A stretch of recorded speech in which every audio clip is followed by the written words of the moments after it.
Mavuika is Genshin Impact's newest character, and apparently she had a big fight in 5.3 that blew a lot of people away that I haven't seen yet. So when Genshin asked me to grade the animation based on my experience as a professional animator, I said yes. I want to see if she can pass my tests. So let's jump into it. It's 11 minutes?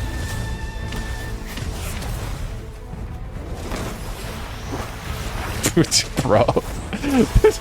God, dude, this is what I'm talking about, dude. Like, how am I supposed to avoid watching Hoyo animations when they look this good? So this very beginning is insane. So this is actually a Nakamura shot, what I usually call a treadmill shot. This is like a very low focal length shot of the ground. So you mostly see the ground, and then you see the character kind of stay mostly still.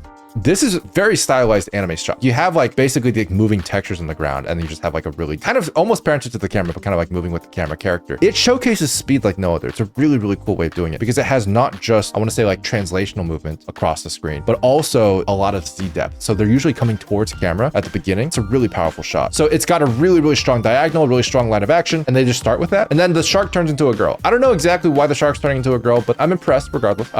Very reminiscent of MHA for me, which I think is Nakamura. That's correct. If you guys don't know, Yutaka Nakamura is one of the most legendary animators in the past like 2 decades. It has basically defined like a lot of these action genre shots in modern anime, and it can be replicated in 3D in these cases. And then this low focal length is just insane. It's crazy. This is one shot. This is one take. What? Was that Natano Circus? That's an Natano Circus. Okay. Yeah. God. If you guys don't know what Natano Circus is, basically it's a shot where missiles follow the character. You'll see it all the time. Impact frame. Oh, they're so pretty. That's a cool one. I really like that one. So you actually get to see the explosion. Also, these impact frames are on 2s. It's a nice touch. That's fascinating. The overlapping arches, or I should say the overlapping effects, are actually inverting each other. So you get even more contrast. The flow of movement in camera space, yeah, absolutely. They really take advantage of that screen space momentum.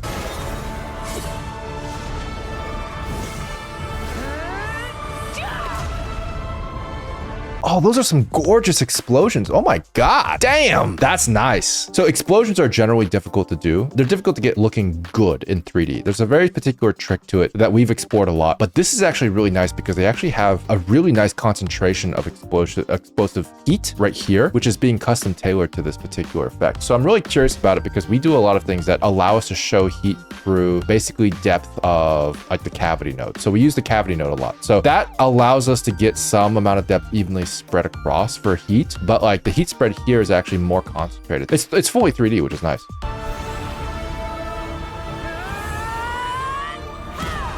More impact frames. Oh, she's floating. She's a lot further up from the ground than I thought she was. Also, this fire is interesting because it's definitely like algorithmic, but I'm really curious how they did it. It looks very almost like liquidy. Anyway. If you so yearn for the agony English. then bow down to its true appearance. Oh shit. Oh shit. Oh, that's cool. Oh no. Oh my God. Is this death incarnate? No. What? That looks so cool, dude. He's got like knives for spines. Oh, that's a sword? Oh, that's a sword. Holy shit. Wait. Oh my God. What? Let me watch this again. That was 2D? Wait. Hang on. The transformation was 2D? This orb slash is really pretty. I mean, this does feel like it could be 2D. Yeah, it looks like it probably is. If you look at it here, that looks like a 2D effect. And this also reminds me, I've definitely seen this particular pattern of orb slashing before, I feel like. But this is straight up 3D. This is really well done.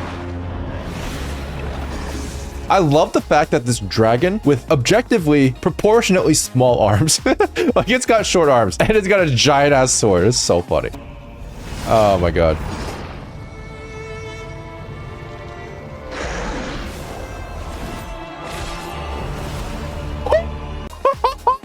That's cool. Holy shit, is that Final Destination in the background? God damn. Dude, that's crazy. They even have the Utapon cubes. So if you guys don't know what Utapon cubes are, they are Yutaka Nakamura again, but Utapon cubes are named after him because they typically have scenes that Nakamura used to draw where he draws cubes for debris instead of like actual debris shapes, right? Like instead of like random stuff, because he would focus on the movement rather than the accuracy of the shapes themselves. And it really allows like the dynamic nature of the shot to feel good. It's a giant ass sword though. That was not that big when I saw it earlier. I'm just saying. It looks a lot bigger far away. It's a lot smaller up close. You who traverse the stars, fear not. Natlan has placed its trust in you. Okay. Descender, ignite your fire, the hope that burns within. That's a cool sword. Question, is that a special sword in the game, or is that just whatever sword you have equipped at the time?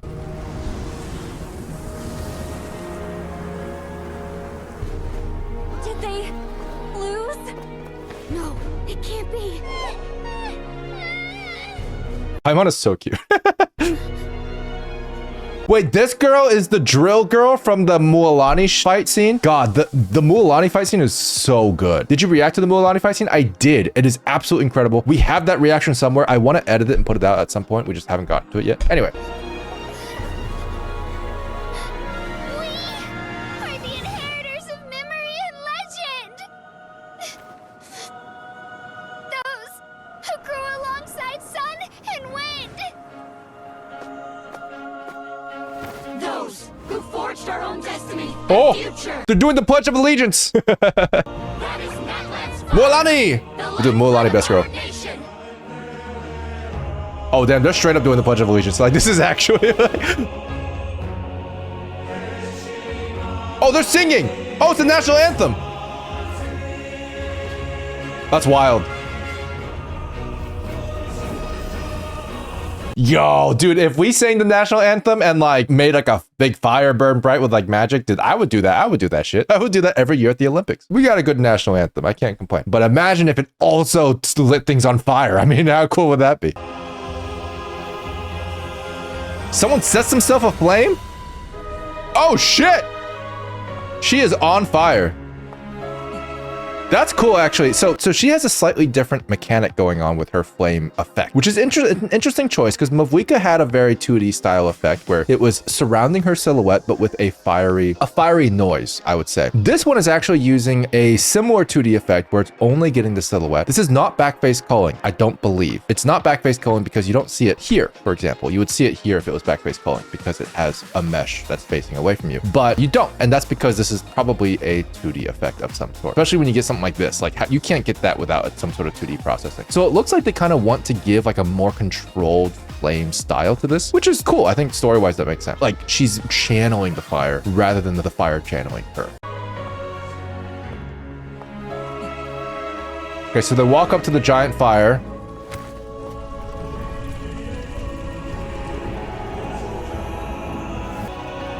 We won't give up hope. Oh! This is where we forge our future. With our own 2 hands. Is that a giant sword? Yo. Oh, that's cool. That's a cool sword. Oh, shit. Woo! Okay, hang on. Oh, yo, these impact frames are so pretty. Also, this looks like an egg, probably is some sort of symbolism. I don't know, I like it. The stars in the impact frames are a really cool touch because not only does it have like this prettiness to it, but also aren't the stars like a motif for the traveler? Anyway, that's beautiful. There's so many impact frames. There's like just so many of them. Yo, the background is so pretty. More of that 2D effect, very interesting. I'm really curious how they do that. It looks like a mesh almost. So like it feels like there's something going on with how it's being built that might use some 3D, but it's definitely a 2D effect. I think I know how they're doing this. So the 2D effect is actually a 3D effect. It's a duplicate mesh, but it's being pushed away from camera. So that way it doesn't show up on anything that's in front of the face. It's basically backface culling. Whoa, that was cool. Yo, his sword is so big. So like, what's so special about this sword, guys? Because honestly, this sword, a lot smaller than this sword. Like, size don't matter. It looks more important. Oh, this sword has the power of friendship. That's fair, it makes sense. Oh, whoa. I forgot about her. That's... Okay, first of all, the green in the flame, gorgeous. The green and the red perfectly complement each other, but it still has that kind of like yellowish tint to it, which is really, really nice. So it still feels like fire. It still feels warm, even though it's got cool colors in it. I mean, you can kind of even see that in real life with like blue flames and stuff, which is a cool, just phenomenon in general. But by making it green, you get this kind of cool, eerie etherealness to it. Let me go back to the impact frames though. Let's talk about that for a hot minute. Oh man. Oh man. God, that is so good. Oh, there's so many. There's just so many of them. Oh my God. It's still going. This is 60 FPS. So we're going to go through like 7. By the way, I love the fog glow that they have with the impact frames. This is hand drawn. They have custom fog glow on it as well. That's probably a lens flare. This is probably a post-processing fog glow. I don't think the glow itself is added in manually, but it is done in post. And then the frames themselves are hand drawn. This is all hand drawn. They're using the silhouette from the actual 3D models for sure as a base. They have the inverted effects that I was talking about before, where like when they overlap, they ensure that you can see the shapes that you need to, no matter what, no matter where they are, by inverting it.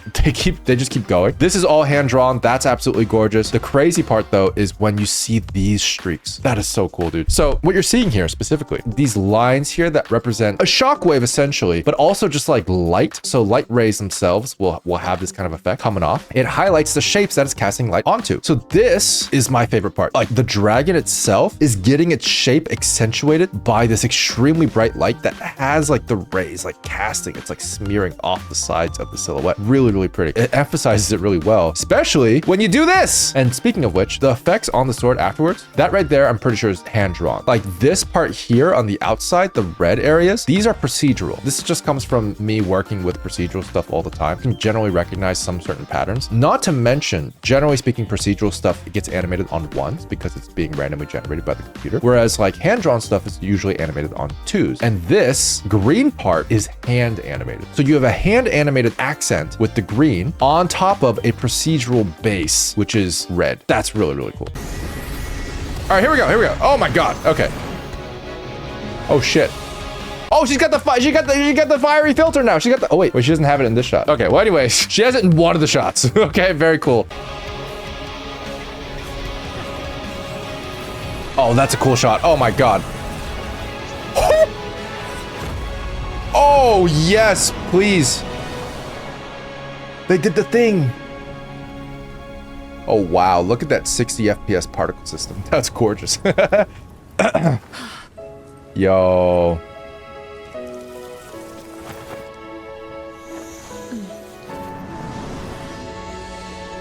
The door's gone!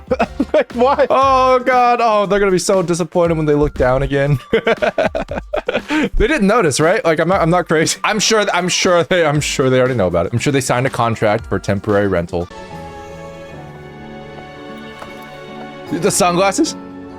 There's a faster way. Oh, so badass. Oh my God. Her bike is so cool.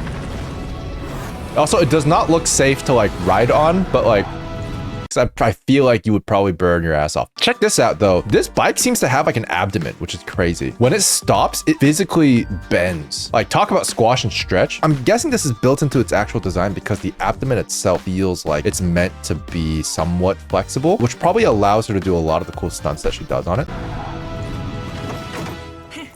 Hop on.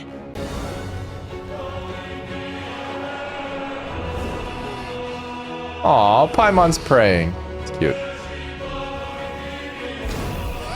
Oh.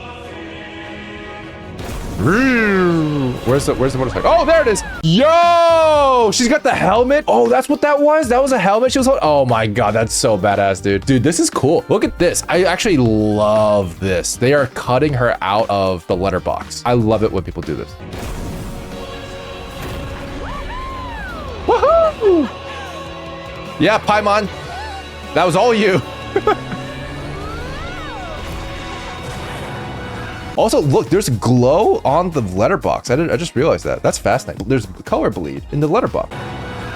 Oh shit, that's why. Oh my God. Did you guys notice that? I didn't even realize that the letterbox was still being broken here. Not only being broken here, but here as well. Look, she comes in from outside of the letterbox and then lands into the sea. That's crazy, dude. Oh, so cute. Paimon's so cute. That was a cute reunion. That was amazing, but did it pass my tests? Well, we have 3 metrics: animation, visuals, and directing. For animation, quite frankly, the beginning of this fight is god tier. Not only are there several different famous anime style techniques combined into one take, but also the anticipation and the silhouettes are so good on all these poses. It's just chef's kiss. And beyond that, the rest of the animation is very consistently good. I give the animation an S+. For the visuals, honestly, in-game cinematics usually don't look as good as pre-rendered cinematics. So most of the time when I grade these, they get a slightly lower score. But between the gorgeous impact frames, the letterboxing, the creative use of 3D effects, the hand-drawn 2D effects, and how far they push the colors in some of these shots, I think the visuals for this piece have earned an S-. Now for directing. This is more to do with how effectively has the director captured the audience's attention and emotions. And here, honestly, they do just that. While the directing wasn't doing anything out of the box creative, it was very solidly capturing my attention. And by the end of it, it's able to build that emotional climax alongside that visual climax. And at the end of the day, it's able to combine those visual climaxes with the emotional climaxes, giving a really satisfying arc and ultimately giving me a feeling of victory at the end. So with that, I give the directing a solid A. And that brings the overall score to an S-, which is an incredible score. Huge props to the animators and the artists. So I guess honestly, yeah, the Mavuika fight scene lives up to the hype. There's so much work that goes into animations like this, and I hope you learned something about it. And if you like learning more about animation from a professional animator, subscribe, because I talk about this stuff pretty often. In fact, I stream every week if you want to catch me there. Or you can catch me right now in this video right here that YouTube thinks you'll like. So, could be good. Check it out. You'll never know if you don't try.